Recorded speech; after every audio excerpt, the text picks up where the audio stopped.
Hello అండి. సున్నుండలు చేసుకుందాము. మినపపప్పుతో సున్నుండలు మంచిగా దోరగా ఏపుకున్నాను మినపప్పు. బెల్లం తురిమి పక్కన పెట్టుకున్నాను.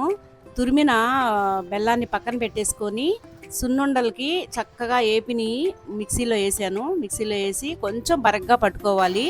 ఎక్కువగా మెత్తగా పట్టుకోకుండా బరగ్గా పట్టుకోవాలి. చాలా బావుంటాయండి. సెలవుల్లో పిల్లలు తీసుకుంటే చాలా బలంగా ఉంటది. ఎండాకాలం గదా!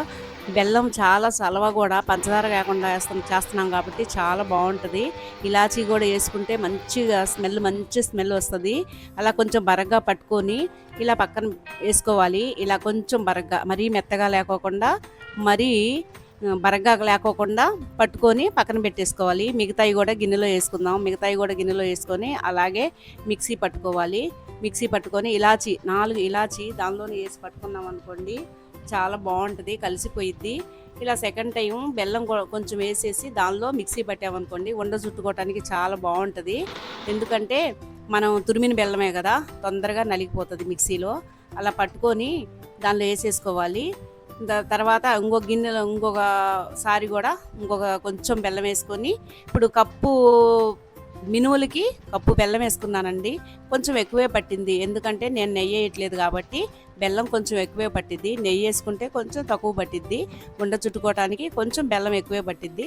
అలా చేసేసుకొని అలా మినుములు దీనిలో వేసుకుంటే చాలా బలమండి. పిల్లలకి ఇస్తే ఎంత బలం అంటే అంత మంచిది. అన్నీ లడ్డూల కన్నా సున్నుండలు చాలా మంచిదండి. ఇలా బెల్లంతో చేసుకుంటే ఇంకా బావుంటాయి. చాలా టేస్టీగా ఉంటాయి. ఇలా మిక్సీ పట్టేసుకొని, ఇలా బరగ్గా, అటు మెత్తగా కాకుండా, బరగ్గా కాకుండా మామూలుగా పట్టేసుకొని ఇలా మొత్తం కలుపుకోవాలి. ఇలా మొత్తం కలుపుకున్న తర్వాత మనం ఉండలు చుట్టుకోవాలి. ఇలా మొత్తం కలిపేసి ఎందుకంటే 2 సార్లు మిక్సీ వేసాం కాబట్టి అది కలిసిందో లేదో అని చెప్పి శుభ్రంగా మంచిగా కలుపుకొని ఇలా గుండ్రంగా చుట్టుకోవాలి. చూడండి, నెయ్యి లేకపోయినా కూడా చక్కగా ఉండలు అవుతున్నాయి. ఎందుకంటే బెల్లం కొంచెం ఎక్కువ వేసాం కాబట్టి చాలా బాగుంటాయి. చాలా ఉండలు కూడా చూడండి ఎంత మంచిగా వస్తున్నాయో. ఇలా ఉండలు చుట్టుకోవడానికి కూడా చాలా బాగుంది. ఇలా చేసేసుకోవాలి. అరకిలో మినువులు, అలాగే బెల్లం కూడా అరకిలో కన్నా కొంచెం పట్టిందండి. తర్వాత వచ్చి అరకిలో మినువులు, అరకిలో బెల్లము, ఒక 8 ఇలాచీ వేసాను. ఎందుకంటే మంచి ఉండలు మంచిగా చుట్టుకోవటానికి బాగుంటుందని చెప్పి కొలతల కోసం చెబుతున్నానండి. అరకిలోకి నాకు 30 వచ్చినాయండి. చాలా బాగున్నాయి. చాలా టేస్టీగా కూడా ఉన్నాయి. ఇలా ఒక్కొక్కటి ఇలా గుండ్రంగా చేసుకోవచ్చు. మీకు ఎంత కావాలో అంత చేసుకోవచ్చు. పెద్దవి కావాలంటే పెద్దవి చేసుకోవచ్చు. నేనైతే ఇంత ఉండలు చేసుకుంటున్నాను. ఇంత సుమారుగా ఇలా చేసుకుంటున్నాను. మీరు కావాలంటే పెద్దవి చేసుకోవచ్చు, లేదంటే చిన్నవి కూడా చేసుకోవచ్చు.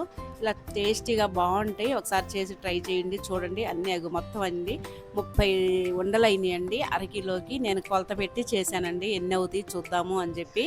చాలా బాగున్నాయి. చాలా టేస్టీగా కూడా ఉన్నాయి. మంచిగా ఉంటాయండి. సెలవుల్లో పిల్లలకి ఇచ్చామని అనుకోండి, చాలా బలము, హెల్దీ కూడా అండి. బెల్లంతో చాలా బాగుంది. టేస్టీగా ఉండి కొంచెం తిని చూశాను. ఎంత బాగున్నాయి అంటే అంత టేస్టీగా ఉండి, నెయ్యి వేసినా కూడా వేయకపోయినా కూడా చాలా బాగున్నాయి.